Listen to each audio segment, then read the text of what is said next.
Boa tarde, gente. Boa tarde, comunidade Paz e Bem. Paz e Bem para todo mundo. Hoje, quarta-feira, 19 de dezembro. Eu sou Mauro Lopes, fundador e um dos animadores do canal Paz e Bem. E hoje à tarde estamos aqui para conversar. Eu e todo mundo da comunidade que estiver participando, que quiser mandar perguntas, vai entrar ao vivo. Ó, eu vou até já ligar aqui, porque a gente estando ao vivo, eu já consigo ver quem vai estar entrando aqui, ou quem vai estar entrando, você conversa de gente de... Opa, peraí. Pronto, vou... Essa parte da operação realmente não é o meu forte, nem o do meu convidado hoje. Operação tecnológica não é nosso forte. Tá aqui. Estou vendo aqui. Já estamos ao vivo, então? Bom, gente, já tem gente aqui, a Maria José Ferreira, aguardando o Faustino e o Lula livre. Vamos ver se o Lula sai depois dessa decisão do Supremo. O Paulo Couto Teixeira, aguardando com ansiedade a entrevista do Faustino. Na verdade, acho que há uma grande ansiedade de toda a comunidade, porque íamos fazer essa entrevista semana passada, e pela enorme dificuldade que a gente encontrou do diálogo tecnológico, não do diálogo interreligioso, entre os equipamentos meus aqui e o do Faustino e o Juiz de Fora, não deu certo, mas está aqui o Faustino, para nossa imensa alegria. Boa tarde, Faustino Teixeira. Bem-vindo, bem-vindo. Boa tarde. Estamos aí. Legal. Faustino Teixeira é um dos principais, talvez o principal nome do Brasil, ao redor do tema diálogo interreligioso e também, mais recentemente, da mística interreligiosa. Talvez o maior nome do Brasil e, com certeza, um dos maiores nomes no cenário internacional sobre essa temática fundamental. Aqui no Paz e Bem, a gente tem um enorme carinho pelo Faustino, a quem eu conheço só virtualmente, mas e muita gente está vendo pela primeira vez, vai ver pela primeira vez, assim, ao vivo ou pela tela do computador, mas a gente tem um grande carinho, porque o último livro do Faustino está aqui. Este aqui é o último livro do Faustino, acabou de sair, ó, cheirinho de quente, saiu da Gráfica agora, em 2018, livro dele com o Frei Volney Berkenbrock, As Orações da Humanidade, das tradições religiosas do mundo inteiro. Este livro do Faustino animou e tem animado diversos encontros do Paz e Bem na nossa busca de diálogo, de conversa, de espiritualidade para além das fronteiras institucionais das religiões. O que tem aqui? Uma coleção preciosíssima de orações de diversos caminhos de espiritualidade, de diversas religiões ao redor do mundo. A última, Faustino, para você passar a bola para você, a última que nós lemos é uma oração do hinduísmo, do Tirumular, que é um nome central do hinduísmo. Todos afirmam Deus e o amor seriam duas coisas.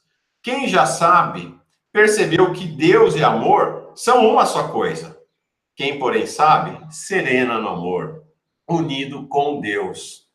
Parece que eu estou lendo aqui, Faustino, a Bíblia, primeira carta de São João, Deus é amor, e quem permanece em Deus permanece no amor. Muito parecido, não é não? Sem dúvida. Agora, é interessante que quando a gente organizou esse livro, a gente entendeu oração no sentido bem lato, bem amplo. Não é especificamente só oração como a gente a entende.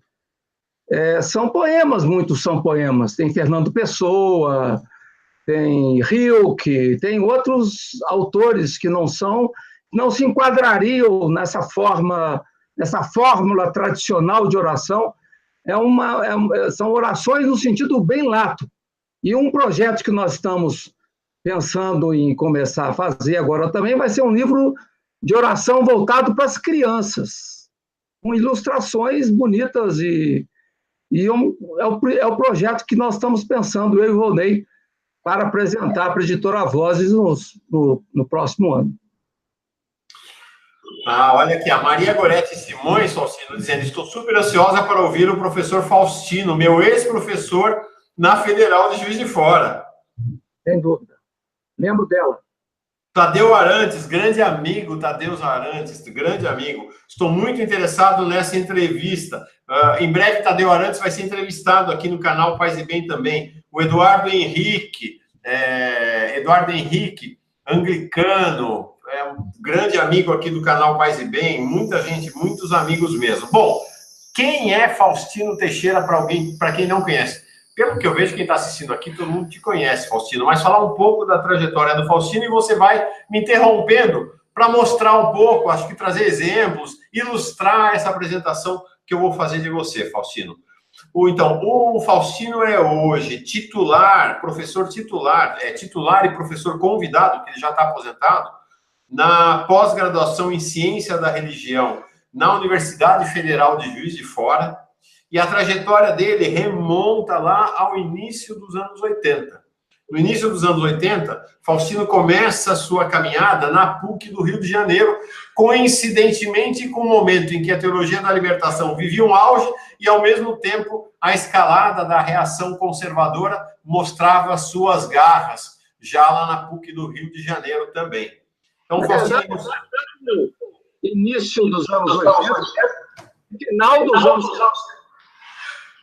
O meu que foi em 1975. E já em 70, eu dei assessoria para Dom Alano Pena em Marabá, logo depois daquele período difícil que viveu a região na época da guerrilha do Araguaia, né? Quer dizer, a gente já estava atuando pelo Brasil com assessorias em torno das comunidades eclesiais de base, que foram as comunidades objeto da minha dissertação de mestrado, que na época era uma tese grande, eram 3 anos o mestrado do meu tempo, e depois foi o tema do meu doutorado na Gregoriana, Comunidades Eclesiais de Base, e depois foram publicadas em 3 volumes, 2 deles estão aqui. Ah, sensacional. A editora Loyola, editora Paulinas e editora Vozes, que o meu não tá por aqui. São 3 livros que redundaram, né, na minha tese doutoral sobre as comunidades de base. Então, essa tese de doutorado, o Faustino concluiu em 1986, na Gregoriana, volta para o Brasil, em 1989, ele vai se submeter à banca para se tornar professor, onde ele está hoje, Universidade Federal de Juiz de Fora. Então, a gente já sabe que ele foi aprovado. Quem estava na banca do Faustino? Leonardo Boff. O grande Leonardo Boff. Nós estamos fazendo uma semana, vai ser uma semana de 10 dias com o Leonardo Boff, aqui no canal Paz e Bem, grande mestre da espiritualidade aqui no Brasil e no mundo. Então, fez parte dessa banca e acho que vocês têm uma trajetória muito próxima aí ao longo da vida, né, Faustino? Você e Boff, de muito diálogo, não é não? E também porque eu fui aluno do irmão dele, Clodovis Boff, que foi praticamente grandes nomes da metodologia da teologia da libertação. Ele estava vindo do doutorado na Bélgica, orientado pelo grande teólogo Adolfo Guéchet, e foi diretamente para a PUC, onde lecionou até o momento onde ele foi expulso da PUC com outros professores, como Pedro Ribeiro de Oliveira, e não pôde continuar lecionando na PUC, aí foi para outros lugares. Eu fui aluno de Clodovis Boff, e, aliás, um excelente professor nesse campo da teologia da libertação, e interessante perceber que, mesmo numa conjuntura difícil do cardeal Dom Eugênio Salles, a PUC, naquela época, a teologia da PUC formou vários teólogos leigos, entre os quais Maria Clara Bingmer, Ana Maria Tepedino, Tereza Cavalcante, eu, Inácio Neutzlin, que hoje está coordenando o IHU, e outros. Perdão, desculpagens aqui, perdão.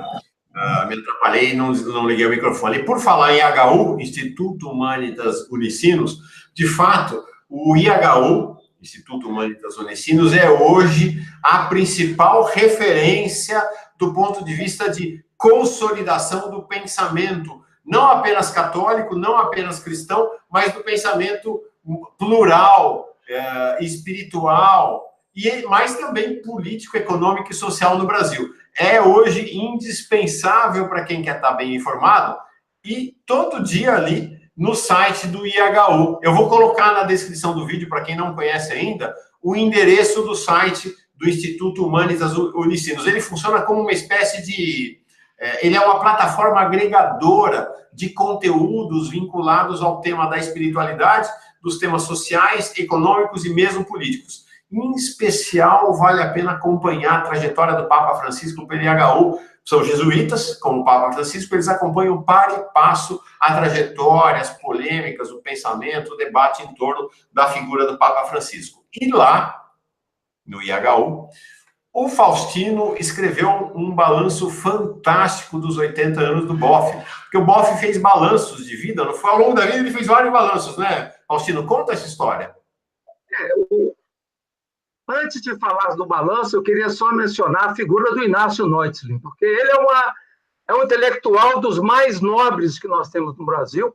Ele acorda todo dia, 3 horas da manhã, 4 horas da manhã, para poder coordenar esse organismo impressionante de análise de conjuntura, de informação, com notícias diárias do IHU Notícias, na revista IHU Online, que sai em papel e na internet, envolvendo temas diversificados de várias áreas, filosofia, teologia, história, ciências sociais, biologia e assim por diante. Então, é uma figura realmente sensacional. E o Inácio, eu propus ao Inácio, e como a gente trabalha muito em comum, o último número da revista IHU que saiu ontem é sobre uma mística Yeti Ilhas, que morreu aos 29 anos no campo de concentração de Auschwitz, e uma das autoras que eu estou tentando divulgar no Brasil, porque ela é muito pouco conhecida aqui.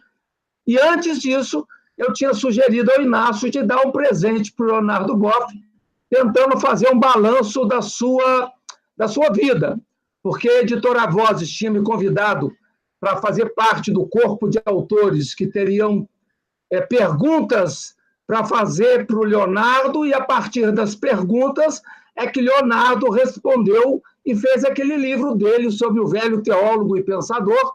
Foi a partir de perguntas, e eu fiz as perguntas relacionadas ao diálogo e ao pluralismo religioso. E aí, como eu tinha estudado sobre isso, eu fiz a 4ª capa de um livro em homenagem ao Leonardo Boff, que não está sendo vendido, mas que foi doado para amigos e instituições, e a partir de então eu tive a ideia de lançar um artigo no dia do aniversário dele, sexta-feira, dia 14 de dezembro, tentando captar, a partir de toda a sua obra, o balanço dos anos 50 de Leonardo, dos anos 60, dos anos 70 e dos anos 80, né? Quer dizer, dos 80 anos de idade.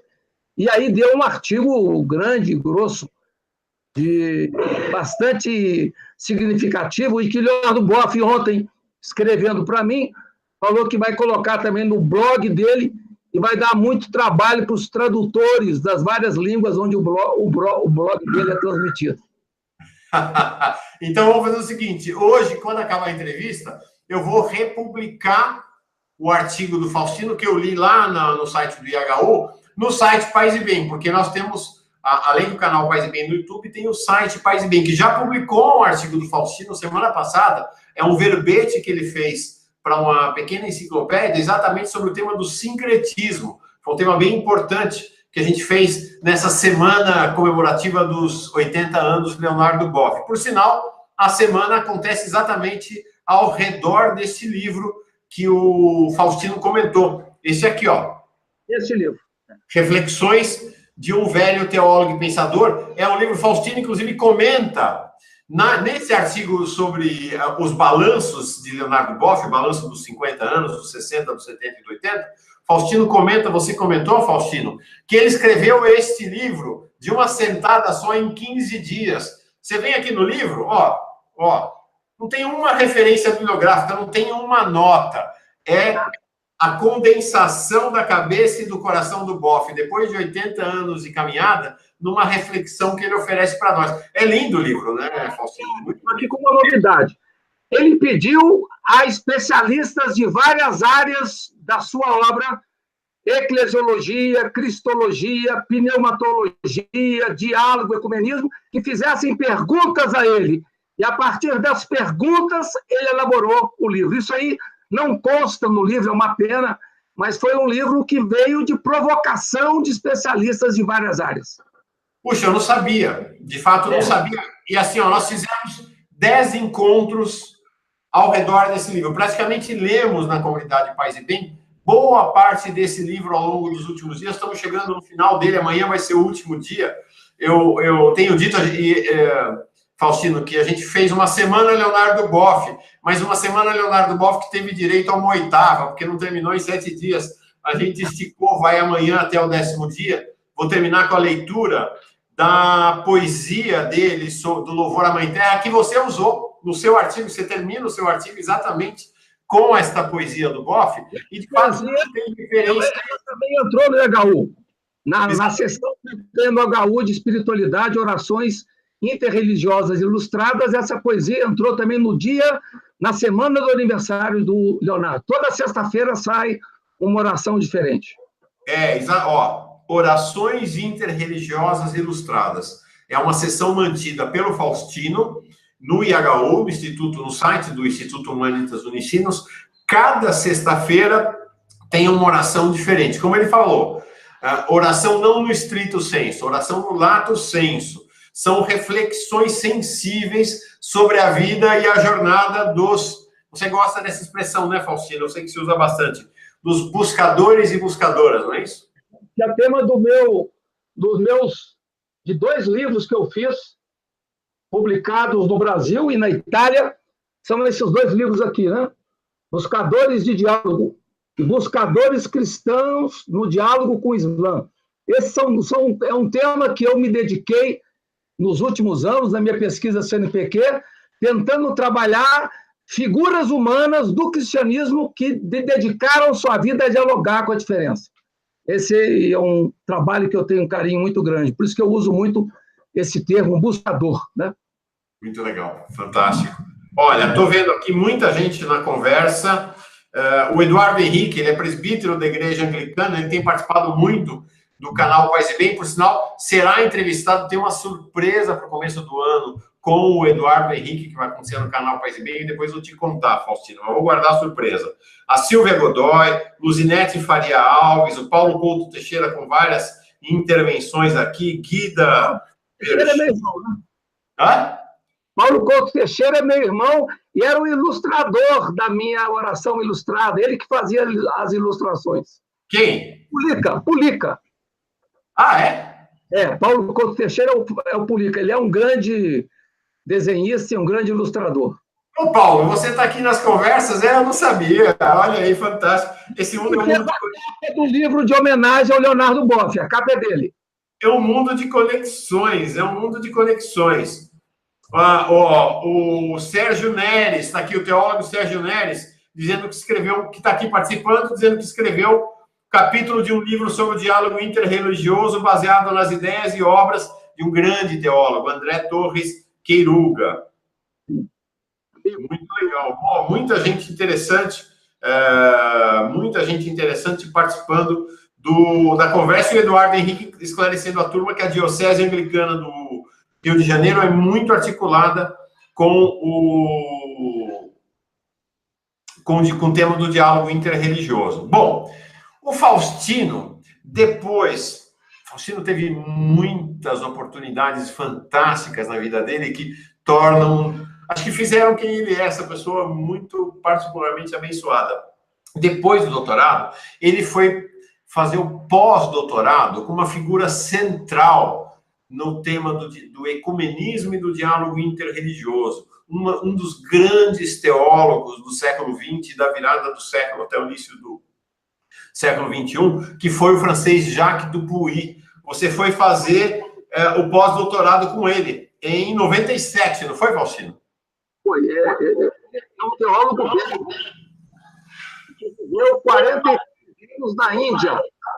Então, ele foi um tema da teologia das religiões, da teologia do pluralismo religioso. Infelizmente, ele viveu numa época de conjuntura da igreja muito fechada, e o seu livro, que chama Rumo a uma Teologia Cristã do Pluralismo Religioso, que eu incentivei muito a tradução no Brasil e saiu publicado pela Paulinas, ele foi notificado pela Congregação pela Doutrina da Fé por causa desse livro.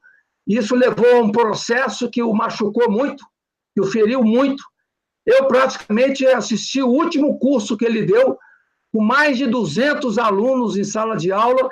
Ele foi aplaudido de pé por mais de 3 minutos pelos alunos, mas foi o último curso que ele deu, que após esse último curso, estava fixado na entrada da Universidade Gregoriana, ele não podia mais lecionar, porque sua obra estava sobre exame da Congregação para a Doutrina da Fé. E ele não durou muitos anos depois disso, porque foi adolorado de ver esse sofrimento, de ser punido, notificado por causa de um trabalho que ele acredita, e então nós perdemos esse grande nome da reflexão. E ele falava uma coisa muito bonita nas aulas: eu não sei escrever o que eu não penso. Então ele sempre manteve com clareza e com bastante robustez a sua perspectiva teológica de abertura com os outros. Como o Faustino disse, o Jacques Dupuy, um grande nome da teologia no mundo inteiro, um grande nome. Ele foi um dos precursores, um dos primeiros a formular esta ideia do diálogo interreligioso e de inverter a mão. Esta ideia de que o sincretismo é uma coisa negativa, de que esta abertura para as outras religiões é negativa. O Jacques Dupuy foi um pioneiro na mudança dessa perspectiva, falar, não, não é ruim, não, é bom, é um abraço. E por isso foi severamente perseguido pela hierarquia conservadora da Igreja Católica, ali nos anos de João Paulo II e Bento XVI, e morreu muito entristecido em 2004 por essa perseguição. Morreu ainda no perseguido. Não, a recuperação, vamos dizer assim, do Jacques Dupuy pela Igreja Institucional aconteceu agora recentemente, já depois da morte dele, não é?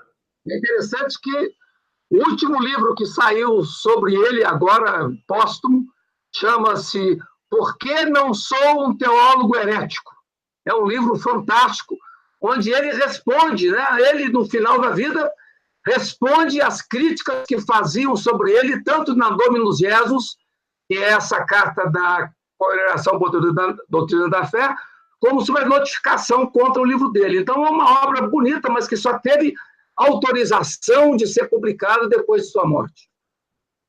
É uma característica, né? Não só ele, Teilhard de Chardin, por exemplo, as obras dele só teve autorização para a publicação dela muito depois da morte dele. É uma característica desse período aí conservador, de domínio conservador na Igreja Católica. Bom, deu para ter uma ideia, então, da caminhada do Faustino. Para quem não conhecia o Faustino, deu para entender por que Faustino é um nome central no diálogo interreligioso, mas não num diálogo interreligioso no ar, no espaço, um diálogo interreligioso assentado na terra, na caminhada da teologia da libertação, da teologia latino-americana. Acho que essa é uma particularidade desse enfoque do Faustino, que faz dele um pensador muito original desse ponto de vista. Então, vamos começar com a agenda agora de conteúdo, propriamente das perguntas, das questões. Eu vou fazer algumas questões. Quem estiver nos assistindo e quiser fazer questões ao Faustino, é só escrever aqui no chat e eu vou apresentando. Faustino, eu costumo dizer, aí você me corrige se eu estiver equivocado, mas aprofundo um pouco mais, eu costumo dizer que o Vaticano II foi a convergência de 3 movimentos que aconteciam, alguns mais evoluídos, outros de maneira mais tímida, dentro da igreja, e que a partir do Concílio Vaticano esses movimentos saíram de lá como enormes, como rios, né, rios com grande violência, com grande vigor, grande afluência. Era a teologia liberal europeia, que tematizava as questões do comportamento, as questões sexuais, a teologia latino-americana, que começava a teorizar a questão do pobre e da pobreza no interior da igreja, e a teologia do ecumenismo, que buscava, então, estabelecer o diálogo, num primeiro momento, inclusive, um diálogo no âmbito do cristianismo, o ecumenismo, dentro da Igreja Católica, e que depois vai evoluir para a ideia do pluralismo religioso. Essas 3 correntes foram, todas elas, perseguidas tenazmente durante a restauração conservadora na Igreja Católica. Mas eu queria que você se detivesse para nós e falar essa questão do ecumenismo. Como é que ele chega no concílio e como é que ele sai do Vaticano II? Eu diria que o Vaticano II não foi um acontecimento inaugurador. Ele apenas foi um movimento que acolheu toda uma dinâmica renovadora que acontecia nas bases da Igreja e que não tinha um ancoradouro.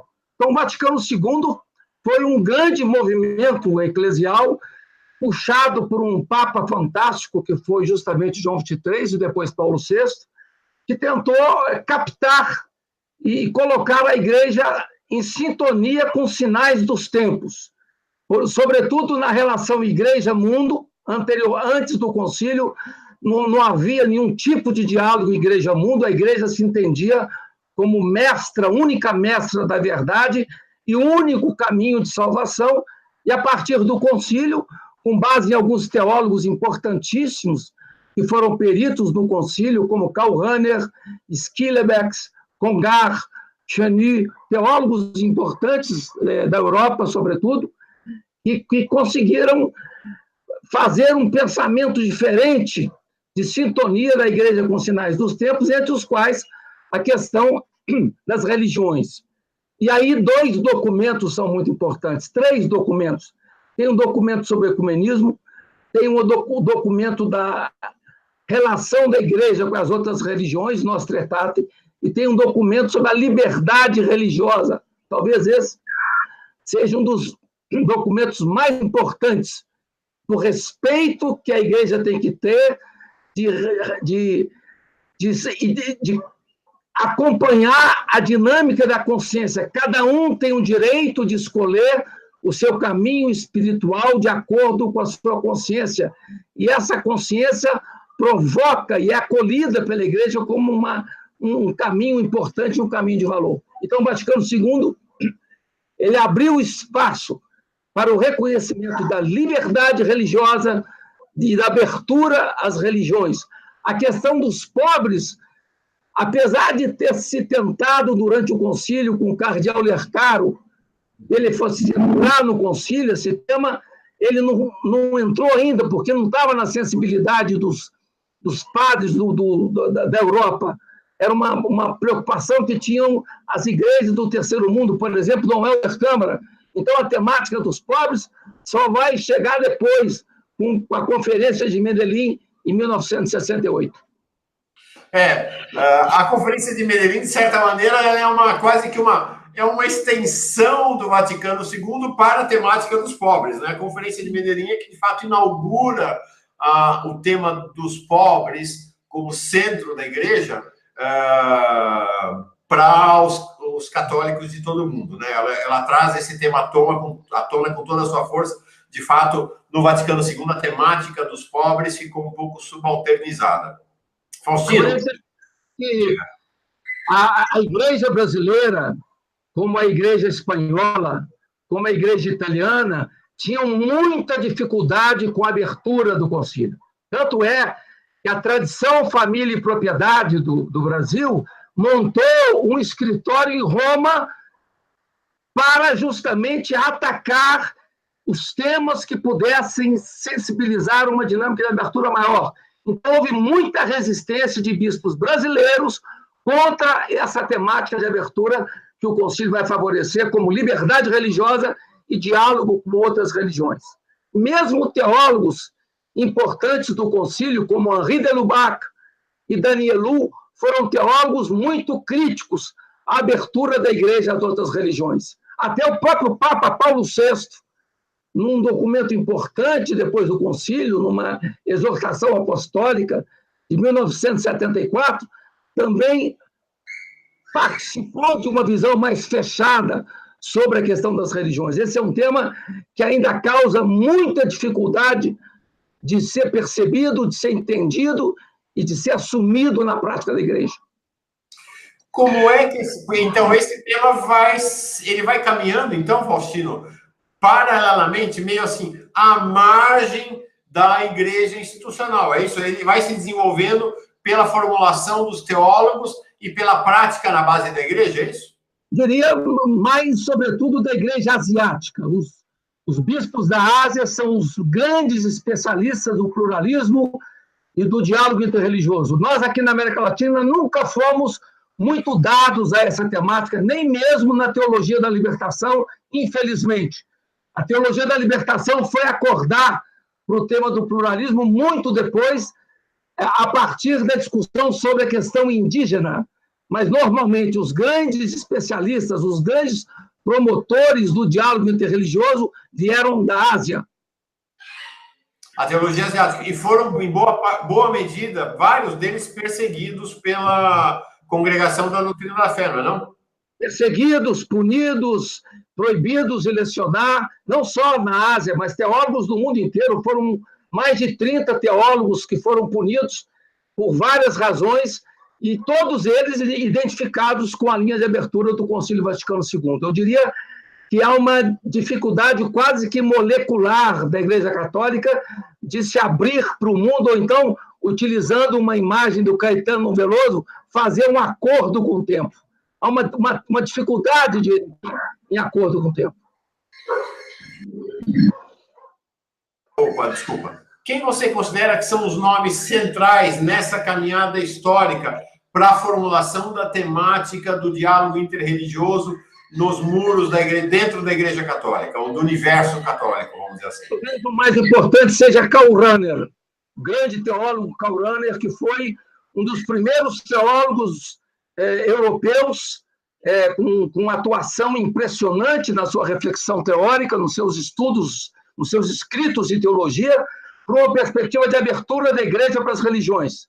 Essa concepção, as concepções que ele favoreceu, foram de fundamental importância para abrir um espaço para o diálogo interreligioso. Depois dele, nós temos Hans Küng e temos outros autores, como aqui no Brasil também, teremos nomes importantes, entre os quais se situa Leonardo Boff, que, na medida em que a sua reflexão avançava para o diálogo ecológico, ele foi também avançando para perceber a importância fundamental de uma hospitalidade interreligiosa. Eu fecho o microfone aqui quando começa os cachorros aqui a latirem na rua e esqueço de abrir. O Tadeu Arantes está pedindo para você falar brevemente sobre dois teólogos, o Michael ou Michael, não conheço, Amalados, e o Matthew Fox. Matthew Fox conheço, dominicano, se não estou enganado.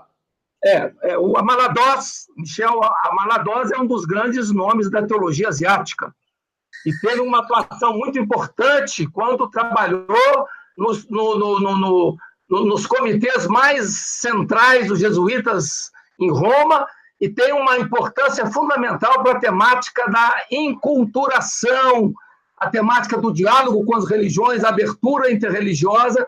Então, ele é um dos grandes nomes da teologia asiática que favoreceram a abertura interreligiosa. E o Matthew Fox é um ex-dominicano, que depois ele rompeu com os dominicanos, talvez seja um dos pioneiros para a temática de uma teologia da criação, uma espiritualidade da criação, numa linha bastante aberta. E há uma famosa carta que ele escreveu para o cardeal Ratzinger, que é extremamente polêmica, extremamente interessante, para poder captar essa sua teologia cósmica. Então, acho que tanto Amalados como Matthew Fox e outros nomes importantes, eu citaria alguns franceses também, como Claude Gevrey e Christian Ducoq, teólogos dominicanos que tiveram grande importância para a abertura para o diálogo interreligioso, assim, junto com Dupuy. Faustino, o que quer dizer diálogo interreligioso, exatamente? Hoje, eu cada vez sou mais crítico às expressões que deem uma possibilidade de fechamento. A gente identifica o diálogo religioso distinguindo-o do ecumenismo, porque o ecumenismo ele trabalha em favor da unidade das igrejas cristãs. O diálogo interreligioso é um ecumenismo mais amplo, é um ecumenismo planetário, ou é um ecumenismo mais ecumênico, no sentido de abrir as portas para o diálogo das religiões. Mas hoje nós estamos percebendo cada vez mais que entender diálogo religioso só envolvendo religiões é ainda muito pobre. Temos que abrir para o diálogo entre espiritualidades e abrir ainda mais, numa perspectiva cósmica, para o diálogo entre as espécies de companhia. O diálogo, fundamentalmente, tem que ser não só entre religiões, ou entre espiritualidades, ou entre humanos, tem que envolver toda a criação. Eu acho que essa sensibilidade dialogal deve envolver uma teologia teoantropocósmica, utilizando a expressão do Panikkar, que envolva o Deus, o mistério sem nome, o mundo e a criação. A criação entendida não só no sentido antropocêntrico, voltado para o ser humano, mas o ser humano tem que ampliar seu olhar para perceber que ele vive no meio onde existem outras espécies que têm seus direitos ou que devem ter seus direitos reconhecidos como direitos característicos. Por isso que hoje falar em direitos humanos é pequeno. Temos que falar hoje em direitos característicos. Fantástico, maravilhoso. Agora, nosso canal chama Paz e Bem. Nosso canal chama Paz e Bem por causa de Francisco de Assis, ou São Francisco para os católicos. Faustino, tá tudo lá em São Francisco, cara. É impressionante. São Francisco, cada dia mais eu fico impactado pela figura de São Francisco, porque como é que esse homem antecipou tudo isso ali na virada do século XI para o século XII? Está tudo lá, não está, não?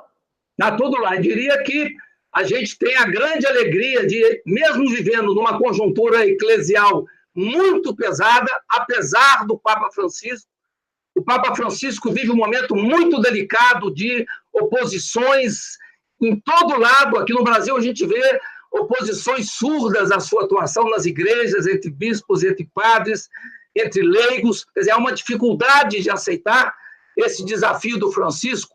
Eu vi há 2 dias atrás o maravilhoso filme do Wim Wenders sobre o Papa Francisco, que acaba de ser publicado, de ser produzido aqui no Brasil, e a gente vê que Papa Francisco, é o herdeiro fantástico dessa cosmovisão franciscana, a partir da sua encíclica Laudato Si, que eu considero talvez um dos documentos mais importantes produzidos pela Igreja Católica em todos os tempos. Talvez um dos documentos mais importantes da história da humanidade, né? Impressionante. Como o Papa Francisco captou o espírito para além da época, né? O espírito da humanidade, o espírito para além do tempo. E muito curioso, né? Nessa trajetória, Faustino, que é assim, São Francisco, Boff, porque Papa Francisco é um jesuíta, ele é profundamente jesuíta, ele tem uma cabeça de jesuíta, um jeito de jesuíta, mas ele é um jesuíta que migrou para o franciscanismo, né? Então a gente vê uma linha muito interessante nas formulações de São Francisco, de Leonardo Boff, que vão desaguar no Papa Francisco, né? Muito interessante essa linha de continuidade entre eles, né? A gente percebe que quem faz uma leitura atenta da Laudato Si, que é justamente a encíclica em defesa da casa comum, vai perceber que tem um influxo muito forte de 2 pessoas. Leonardo Boff tem uma influência muito forte, e também o Dom Erwin Kreutler, que talvez seja um dos bispos brasileiros que mais atuou criticamente em defesa dos povos originários. Infelizmente, não é muito ouvido, não é muito conhecido, mas talvez um dos bispos de maior espiritualidade do Xingu que nós temos no Brasil, e que teve um papel muito importante. Tudo que aparece ali na Laudato Si sobre a Amazônia e sobre os índios também é um influxo direto desse bispo fabuloso que é o Dom Erwin Kreutler. É um homem fantástico. O Fábio Dantas está perguntando, está ao vivo? Sim, está ao vivo, Fábio. Você pode, inclusive, fazer perguntas. A Maria Cláudia Junqueira está dizendo aqui, participei da votação do Plano Municipal de São Paulo e vi a hostilidade de padres, freiras e leigos também contra o Papa Francisco. Um padre muito importante na caminhada da Igreja de São Paulo, não à toa um padre periférico, Paulo Sérgio Bezerra, lá da Nossa Senhora do Carmo, Itaquera, e um dos líderes de um movimento IPDM, Igreja Povo de Deus em Movimento, ele relata, nós vamos trazer ele aqui para conversar com a gente, ele relata que nas orações eucarísticas, em muitas igrejas, o nome do Papa Francisco, que é obrigatório, a saudação ao Papa é obrigatória no rito católico, ele não é saudado. Em muitas igrejas, em algumas outras, a saudação é feita ainda a Bento XVI. É impressionante essa questão da oposição, da resistência ao Papa Francisco no interior da Igreja Católica. O Papa, de fato, Faustino apontou para nós, ele está num momento delicado, está muito isolado da hierarquia católica ao redor do mundo. O apoio dele é minoritário dentro da hierarquia, não é majoritário, não é isso, Faustino? Eu aconselho muito a todos os ouvintes de Paz e Bem a assistirem esse filme do Wim Wenders. É um grande cineasta, desde as obras dele, Asas do Desejo, Paris, Texas, ele conseguiu captar a essência da compreensão e da visão eclesial do Papa Francisco. A gente sai emocionado depois de ver um filme desse e percebe que nós estamos vivendo hoje a presença de um grande profeta na nossa igreja, né? E eu queria aproveitar a oportunidade para falar também das pessoas nobres. Nós vivemos tempos sombrios nesse país, então nós temos que tentar captar e tentar ouvir essas pessoas nobres que estão no nosso meio. Uma delas chama-se Gilberto Gil. Eu escrevi um texto sobre Gilberto Gil, agora recentemente, coloquei no meu blog, porque eu vejo nas suas músicas, nas suas letras, uma capacidade impressionante de captar esse ritmo do tempo, essa espiritualidade do cotidiano, esse empenho concreto em defesa das grandes causas que nosso país precisa fazer acontecer. Opa, pera lá, gente. Vamos arrancar agora um compromisso do Faustino, aqui ao vivo, em público. Hoje, por sinal, Faustino, já passei o seu texto do Gilberto Gil, que é maravilhoso, para o presbítero, o Eduardo Henrique, que é um presbítero anglicano, presbítero episcopal anglicano que eu conheci nessa caminhada do Paz e Bem, estamos ficando grandes amigos. Já passei para ele está lá maravilhado. Faustino, vamos fazer um programa só sobre a espiritualidade de Gilberto Gil? Perfeitamente. Não só gostaria de fazer, como talvez seja um dos textos que eu mais gostei de escrever nos últimos anos. E tive a alegria de cumprimentar o Gilberto Gil no show inaugural dele, dessa última turnê em Belo Horizonte. Foi uma alegria muito grande para mim. Legal, então tá marcado. Vamos ter uma segunda rodada com o Faustino só sobre a espiritualidade de Gilberto Gil. As pessoas estão pedindo, eu vou colocar na descrição do vídeo quando acabar o nome, a referência do filme do Wim Wenders sobre o Papa Francisco, tá bom? Faustino, esse tema da espiritualidade, eu queria voltar nele, é o nosso tema aqui, né, do diálogo interreligioso, do diálogo interespiritualidade, do diálogo interespécies, do diálogo cósmico no mundo. Tem muitos ateus e ateias que estão frequentando o Paz e Bem. Os programas nossos, assim, para você ter uma ideia, eles têm mais ou menos 5.000 visualizações entre as pessoas que assistem no canal Paz e Bem e as pessoas que assistem na TV 247. Pelo amor de Deus, esqueci de falar. Esse programa que nós estamos vendo aqui ao vivo vai ser transmitido mais tarde pela TV 247, né? O canal Paz e Bem é um canal irmão da TV 247. Importante, então, talvez você esteja assistindo esse programa agora na TV 247, não ao vivo, mas gravado. Então, mais ou menos 5.000 pessoas. E tem me espantado, Faustino, a quantidade de gente, de homens ateus, mulheres ateias, que tem acompanhado o programa e dito, nossa, que legal, estou me sentindo muito bem. E eu falo isso, tem alguns amigos ateus meus que falam, não vou entrar nesse negócio de espiritualidade. Eu digo para eles, espera, você lê poesia? Você se emociona com poesia? Então, você é alguém que é afim ao tema da espiritualidade. Eu esqueci. Há também um novo conceito do que é exatamente espiritualidade, não é, Faustino? Por isso, quando eu falei do Gilberto Gil, eu citaria aqui também o Dalai Lama. O Dalai Lama talvez tenha sido, ou seja, hoje, uma das personalidades que tem mais insistido na importância de distinguir religião de espiritualidade. Diz ele, a espiritualidade tem a ver com qualidades do espírito, ou seja, qualquer pessoa tem a espiritualidade, pode ter esses valores fundamentais guardados no fundo do peito e que, em determinadas situações estimulados, esses valores brotam e brilham e se irradiam por todo canto. Então, qualquer ser humano é capaz de viver e atuar a espiritualidade e pode atuá-la de forma ainda mais profunda que aqueles que se definem como religiosos.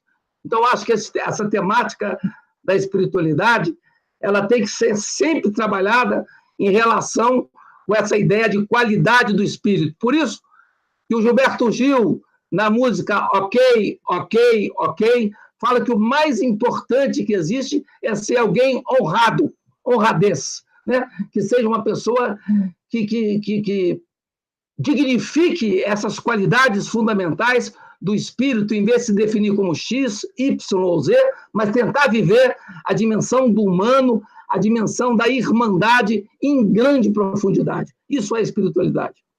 Agora, a gente fez 2 encontros aqui, ao redor do livro dos 80 anos do Boff, sobre a temática, sobre exatamente a questão da espiritualidade, no diálogo dele com o Dalai Lama. Inclusive, tem um vídeo no canal Paz e Bem, que é o Boff, numa palestra muito importante dele, uma palestra de mais de 1 hora, que ele deu em 2014, do encontro sobre espiritualidade, juventude e espiritualidade, em 2014. Tem um trecho que ele fala dessa conversa dele com o Dalai Lama sobre espiritualidade.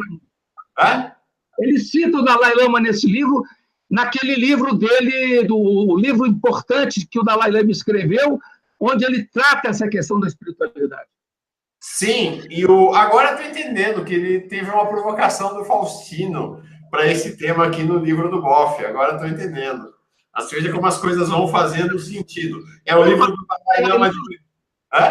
Eu falei do Dalai Lama, mas tem outro monge vietnamita também, que está vivo e atuante da França, que é o Thich Nhat Hanh, muito publicado no Brasil, e que também vai nessa reflexão, e tem um grande centro de espiritualidade na França chamado Plum Village, onde ele trabalha de forma interreligiosa e profundamente provocadora numa linha do que ele chama de interser.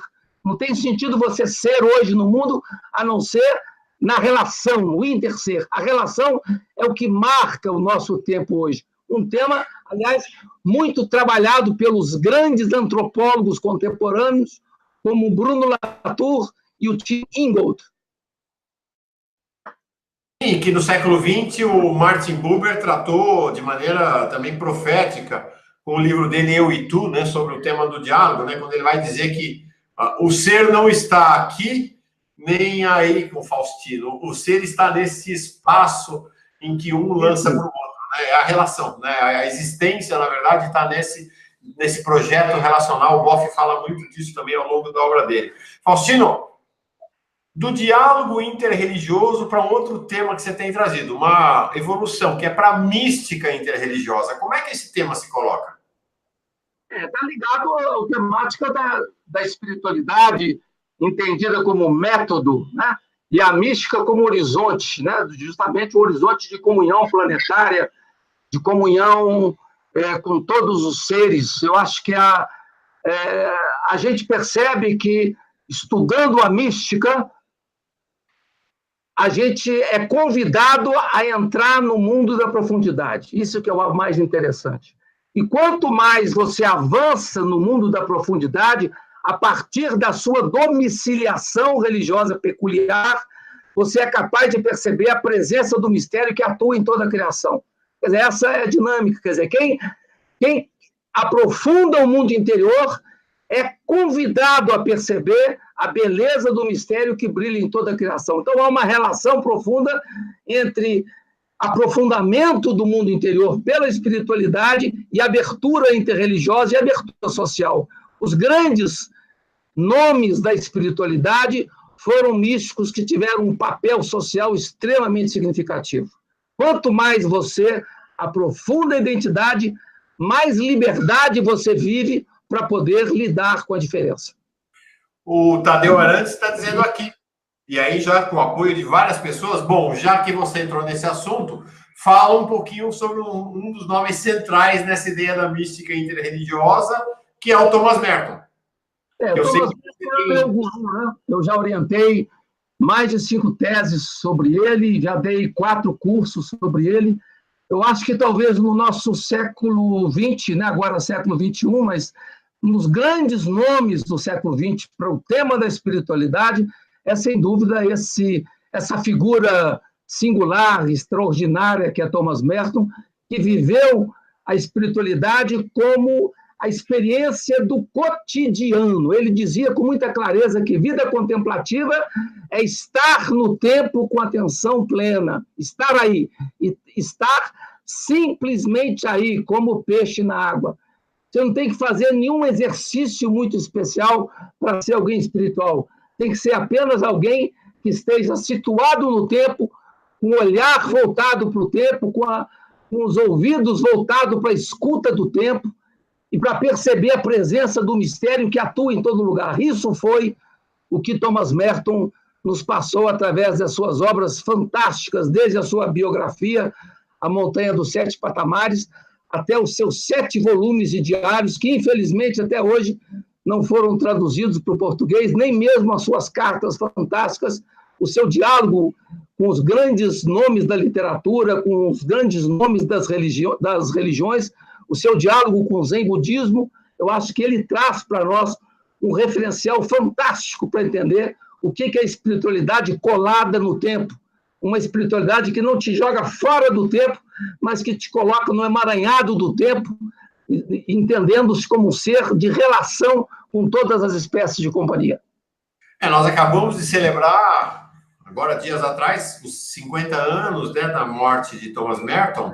E veja que interessante, Thomas Merton morreu em dezembro de 50 anos, então estamos falando de 1968, um mês depois de ter se encontrado com quem? Com um jovem, Dalai Lama, naquela época jovem, ele um pouco mais velho, ele com 53 anos, o Dalai Lama com 33. Então, um mês depois desse encontro, ele foi para Tailândia, morre num acidente estúpido, né? Que ele foi ligar o ventilador no quarto do hotel onde ele estava, tomou um choque e morreu. E sabe qual era o tema da palestra que ele ia fazer no dia seguinte?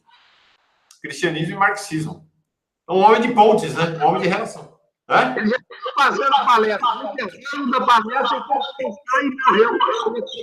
Né? Ele estava no meio da palestra de monarquismo e marxismo, quando aconteceu o acidente. Ele teve, na verdade, 3 encontros com o Dalai Lama. Foram encontros fantásticos, né? Assim como ele teve encontro com o Thich Nhat Hanh, também que o visitou, e com Suzuki, o grande nome do Zen budismo, da divulgação do Zen budismo nos Estados Unidos e aqui no Ocidente, nos primeiros nomes a divulgar o Zen budismo no Ocidente. Então, ele estava justamente em peregrinação pela Ásia quando aconteceu essa sua morte absurda e jovem, né? Mas o exemplo dele e as produções dele estão aí junto com a gente para a gente levar o projeto dele à frente com alegria, sempre com alegria. E aí, se é possível diálogo interreligioso, se é possível uma mística interreligiosa, se é possível uma espiritualidade, na verdade, vamos falar não interreligioso, para além, né? Para além, não apenas inter, mas para além. Então, é possível rezar juntos, não é? Diria que há um dos grandes nomes do diálogo interreligioso, que há pouco tempo teve um grande congresso em homenagem a ele em Belo Horizonte, Raymond Panikkar.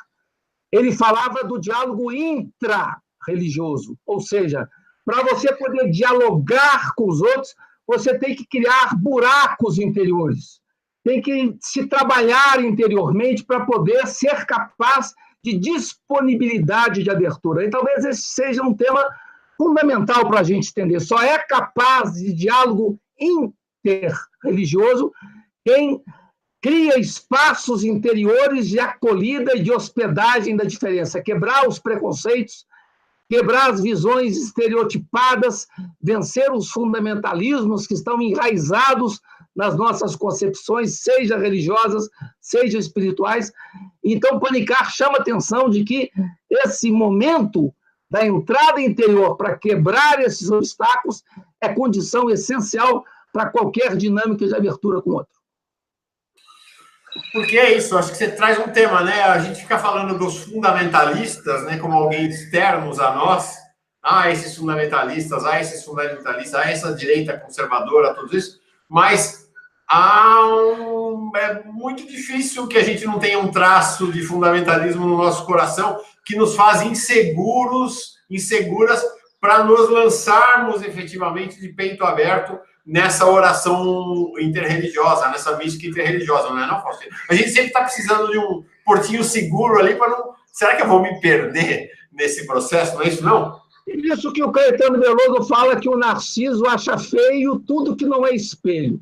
Eu acho que o grande desafio do diálogo é quebrar o narcisismo, é romper com essa visão de um eu totalitário, romper com essa visão antropocêntrica do nosso tempo, do antropoceno, né? Onde o ser humano, praticamente com a sua ideia de destruição, de avanço, de domínio sobre tudo, modificou a era geológica, fazendo com que vivamos um tempo muito mais próximo do fim do mundo do que qualquer coisa. Os antropólogos falam que nós hoje temos que aprender com aqueles que são especialistas em fim de mundo, como os povos indígenas e os povos quilombolas e todos aqueles que estão acostumados a enfrentar dificuldades, batalhas, agressões violentas e podem nos mostrar de forma bonita, simples, singela, qual que é um horizonte bonito para poder se viver no nosso tempo hoje. Nos limites, nas fronteiras. Bom, e essa nossa conversa aqui acho que é um pouco exemplo e materialização, né? Conversamos, Faustino e eu, conversamos, eu estou participando aqui a conversa, porque está rolando uma conversa das pessoas aqui conosco, das pessoas entre si, e ao mesmo tempo tem um casal de araras e mais uns cachorros aqui perto, eu não sei se vocês estão ouvindo, estão aqui também participando lateralmente da conversa. O Thiago Mello, eu te agradeço, Thiago, falando de que é agnóstico, mas que tem assistido o programa Paz e Bem, que tem sido para ele um oásis para um andarilho, porque isso mesmo, porque está aberto para todo mundo, é para quem quiser e vier. E essa caminhada no interior da igreja institucional, e quando eu falo igreja institucional, estou falando da igreja católica, mas estou falando de qualquer igreja institucional, porque mutatis mutandis é tudo mais ou menos a mesma coisa do ponto de vista de instituição. Um pouquinho para lá, um pouquinho para cá. É uma dificuldade muito grande. Então, a gente vê, por exemplo, uma ressignificação ao longo dos anos por conta do trabalho de teólogos, com todos esses que o Faustino citou, mas o próprio Faustino e Leonardo Boff aqui no Brasil de maneira muito forte, numa mudança de olhar para uma palavrinha que foi estigmatizada, que é uma palavra odiada no interior da hierarquia da Igreja Católica e de qualquer outra igreja, que é sincretismo. E que hoje é saudado, o sincretismo é saudado como uma realidade a qual nós devemos acolher. Por que tanto ódio ao sincretismo, Faustino? Primeiramente, não dá para não falar de sincretismo nesse país que nós vivemos, né? Nós vivemos no país dos Riobaldos Tartarana, que sempre viveram a sua vida misturando as religiões, ampliando as formas de proteção com diversas redes vindas das espiritualidades diversificadas. Quer dizer, nós temos no coração desse país, na dinâmica desse país, as relações acontecendo. As pessoas levam seus filhos para as benzedeiras, para as rezadeiras. É um país voltado para o culto aos santos, para o diálogo com os mortos, com as almas. Basta saber que mais de 50% dos brasileiros têm contatos com outro mundo, através de visitações de Nossa Senhora, aparições de Nossa Senhora, diálogo com as almas e de conversa com os espíritos. Então, o nosso país é um país traçado por essa dinâmica. Não é só o país da casa e da rua, não. É o país também onde o outro mundo está envolvido na trama dos existentes. Então, nós temos, nessa dinâmica religiosa brasileira, nós temos a marca do sincretismo. E tem um grande antropólogo que faleceu tem pouco tempo, Pierre Sanchis, da Universidade Federal de Minas Gerais, que foi um dos grandes nomes que, para nós, nos ajudou a perceber que o sincretismo é uma realidade que sempre acontece quando culturas diferentes se encontram.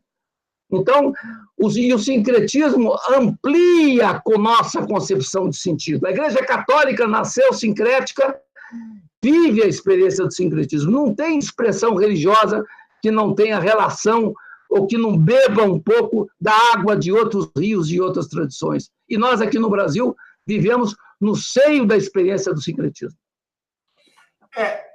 A ideia da pureza, a ideia do imaculado, no sentido deste puro, deste livre das expressões que são expressões perigosas, isso está pouco vinculado com a trajetória original do cristianismo. Isso tem muito mais vínculo, na verdade, com a trajetória de um movimento chamado nazismo, né? Essa coisa de eugenia, pureza. Não tem pureza, não tem eugenia, não tem nada disso. É tudo junto e misturado. É assim que a humanidade foi feita, é assim que o Brasil foi feito, é assim que o mundo poderá um dia ter salvação. Na introdução desse livro aqui, esse livro que é um livro referente, porque Faustino fala muito, o Boff fala,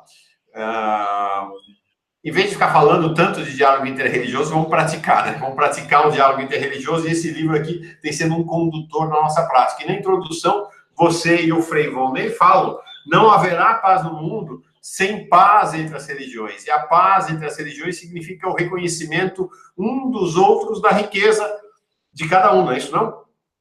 Eu diria que talvez a coisa mais perigosa que existe, e que infelizmente está muito vivo nas experiências religiosas, são os exclusivismos. Essa percepção de que o ser humano é o centro da criação, é sujeito da dominação, e que a sua tradição religiosa é o centro das religiões, fora delas não há salvação. Essa visão exclusivista que muitas vezes provoca um fanatismo religioso, provoca violência contra o outro, eu acho que talvez seja o problema mais grave que existe entre as religiões. É o risco dos exclusivismos. E nós temos que trabalhar de forma muito profunda, cotidianamente, desde a infância, contra as visões exclusivistas. Não existe religião que detenha o poder de salvação. É um equívoco falar só Jesus salva, ou só a igreja salva. Você tem que sempre dizer, para os cristãos, Jesus é o caminho de salvação, mas nunca colocar como realidade objetiva, como se valendo, seja cristãos, judeus, muçulmanos, hindus, budistas. Nós temos que quebrar essas imagens, essa linguagem exclusivista, e tentar viver de forma profunda uma linguagem nova, dialogal, que saiba acolher com honestidade a dignidade do outro. Bom, já deu 1 hora de conversa, era mais ou menos o que tinha combinado com o Faustino. Queria te colocar 3 questões antes de terminar. Por mim, a gente seguia mais 2, 3 horas, mas eu sei que o Faustino tem compromisso daí em Juiz de Fora.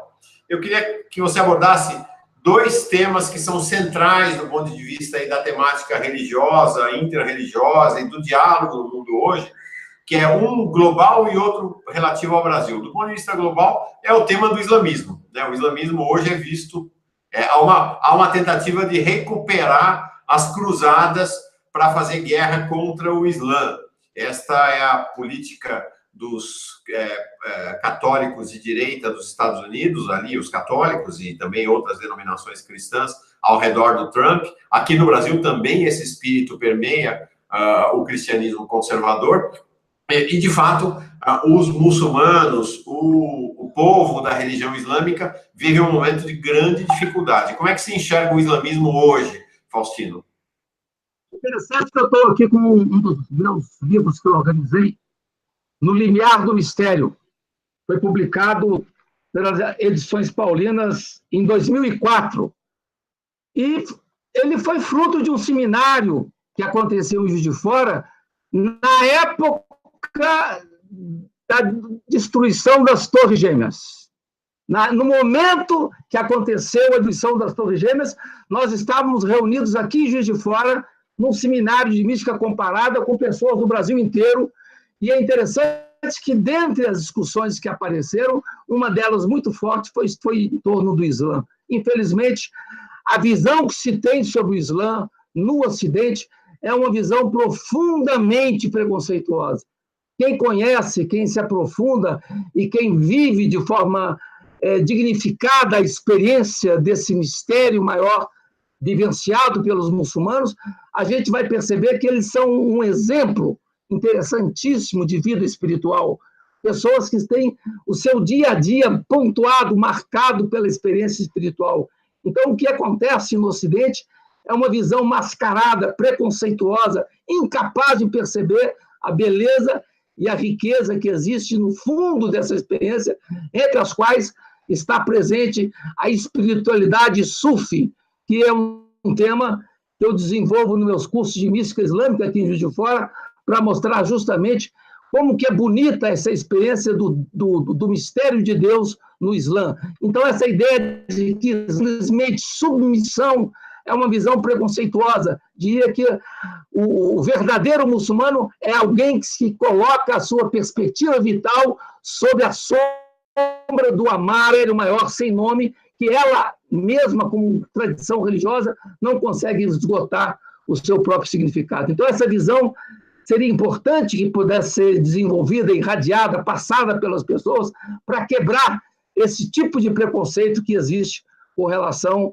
a essa visão, que foi incentivada por teorias como a do Samuel Huntington, sobre o choque de civilizações que colocava o Islã como ameaça às culturas mundiais. Essa visão extremamente preconceituosa e foi muito atacada por pensadores como Edward Said, palestino, um grande intelectual, que tentou justamente quebrar essa visão preconceituosa que se irradia no Ocidente de forma negativa.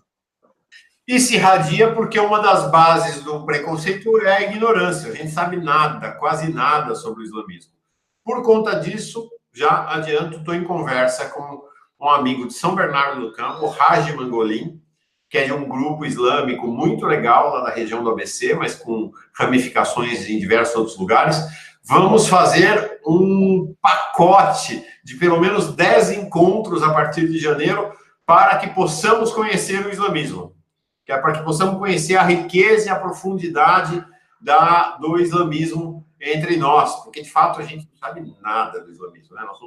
Nós aqui no Ocidente, nós aqui no Brasil, somos muito ignorantes em relação ao Islã. Vamos conhecer a partir de janeiro. Eu acho que são essas iniciativas que temos que ir fazendo para ir quebrando o preconceito e poder rezar junto, né? Cada vez mais, rezar juntos, né?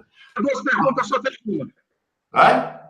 Você falou que tinha duas perguntas, uma sobre Islã e outra.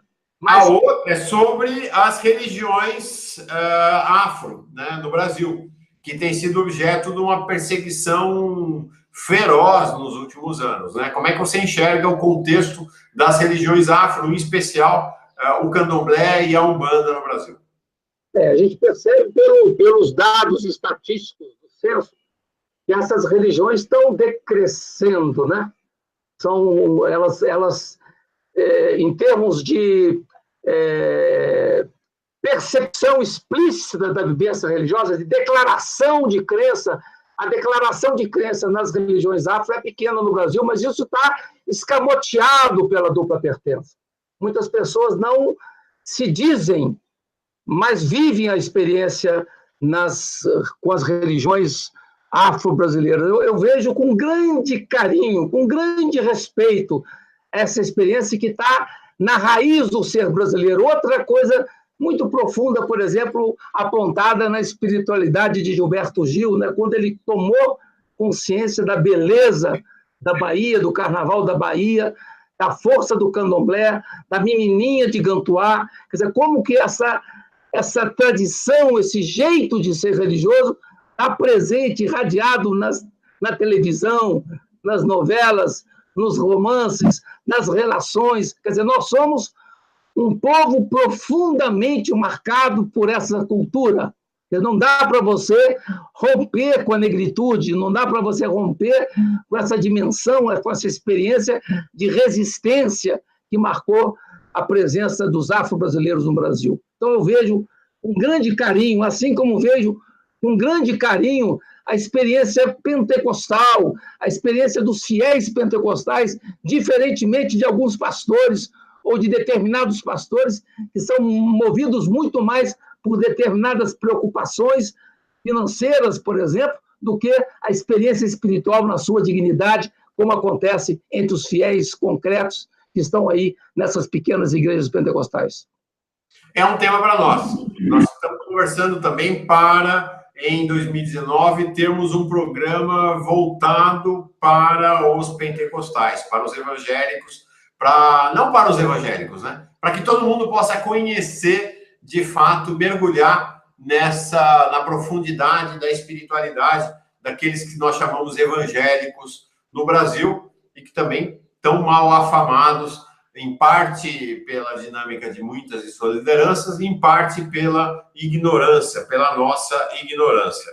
Chama atenção para um filme muito bonito sobre os pentecostais, foi dirigido pelo João Moreira Salles, chamado Terra da Santa Cruz, onde ele analisa o nascimento e o desenvolvimento de uma pequena comunidade pentecostal nas periferias do Rio de Janeiro. Ali você consegue perceber, na ocular de um grande cineasta, como que é interessante a experiência, mais do que as interpretações preconceituosas que muitas vezes movem as nossas consciências hoje sobre o tema.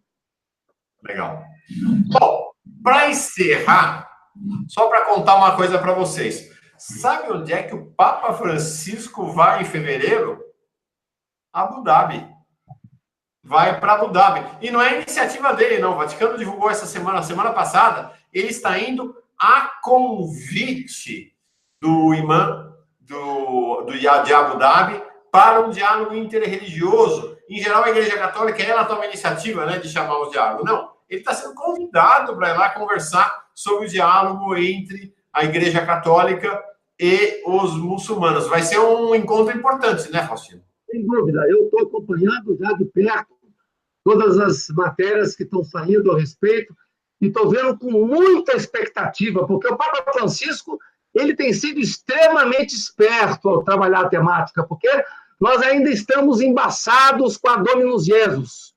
Foi um documento violentíssimo na Igreja Católica que barrou o diálogo ecumênico e interreligioso. Então, o Papa Francisco tem que comer pelas beiradas. Não dá para atacar diretamente o tema, porque nós estamos num clima profundamente fechado ao diálogo interreligioso. Então, o que ele tem feito de bonito é mostrar na prática a experiência dialogal.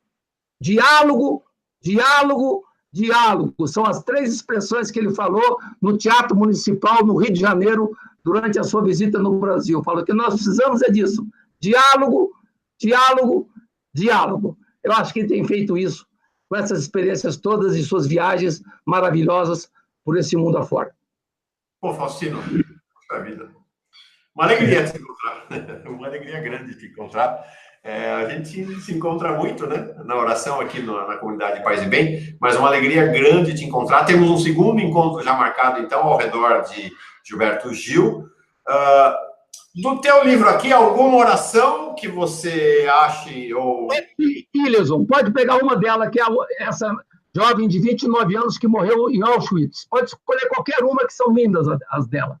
Deixa eu ver aqui, eu vou pegar pelo nome dela aqui, então. Ileson. Sim, vou pegar aqui. É com H, né? É. Não. E-T-T-Y, H-I. Deixa eu achar ela aqui.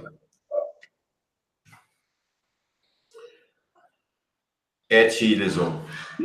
Tem 1, 2, 3, 4 orações dela. Vou escolher aqui uma aleatoriamente. Vamos ver o que vai acontecer. Por sinal, você diz isso, que seus livros de orações, as pessoas relatam que elas vão lendo assim, abre e lê o que abriu.